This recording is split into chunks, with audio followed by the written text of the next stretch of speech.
បានគ្រប់ជំរាបសួរលោកគ្រូអ្នកគ្រូទាំងអស់ដែលបានទស្សនាវីដេអូនេះថ្ងៃនេះខ្ញុំបានសូមណែនាំកម្មវិធីក្នុងការជំនួយសរសេរកំណត់ហេតុបាទអញ្ចឹងដំបូងឡើយលោកគ្រូចុចនៅក្នុង link ខាងក្រោមវីដេអូដែលខ្ញុំបានដាក់ភ្ជាប់នេះបាទអញ្ចឹងបន្ទាប់ពីលោកគ្រូចុចលើ link ហើយលោកគ្រូចូលគណនីរបស់លោកគ្រូបាទគណនី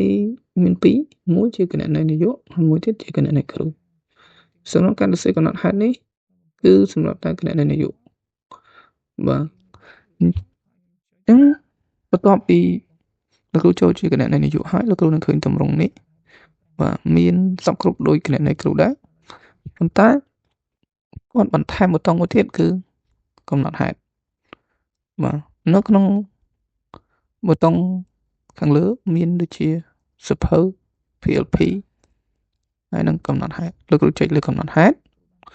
ពេលនោះលោកគ្រូនឹងភ្ជាប់ទៅកាន់កម្មវិធីមួយដែលជំនួយសម្រាប់ការប្រជុំ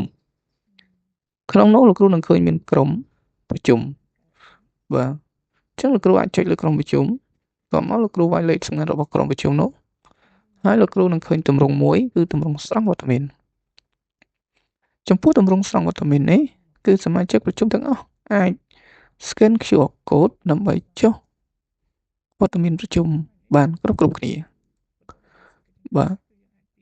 ឧទាហរណ៍ខ្ញុំនឹងចុះវត្តមានប្រជុំនៅលើទម្រង់នេះហើយចុចរក្សាវត្តមាននោះវត្តមាននឹងធ្លាក់ចូលទៅក្នុងបញ្ជីនៃសញ្ញាបញ្ជីវត្តមាននេះបាទដូច្នេះយើងសាកល្បងមើលខ្ញុំសរសេរឈ្មោះជ្រើសរើសភេទតួនាទីអង្គភាព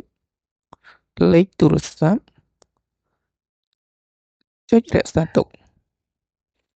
បំបត្តិនិយាយថាសេបានជោគជ័យឈ្មោះរបស់យើងធ្លាក់ទៅក្នុងបញ្ជីហើយបាទអញ្ចឹងមានន័យថាឈ្មោះសមាជិកទាំងអស់នឹងរត់ទៅចូលបញ្ជីវត្តមាននោះគ្រប់គ្នាហើយលោកគ្រូអាចទាញយកជាឯកសារ Word បាទទាញយកជាឯកសារ Word រួចរាល់តមកលោកគ្រូបង្កើតកំណត់ហេតុជំនួយក្នុងការសរសេរកំណត់ហេតុនេះគឺគ្រូគ្រាន់តែបំពេញពីមួយថ្ងៃទីវាអូតូហើយបើសិនជាថ្ងៃហ្នឹងគឺវាលុបថ្ងៃហ្នឹងណាគ្រូដូរម៉ោងចាប់ដើមម៉ោងបញ្ចប់លោកសរសេរឈ្មោះការិយាល័យឈ្មោះបំរងឈ្មោះសាលាបាទហើយ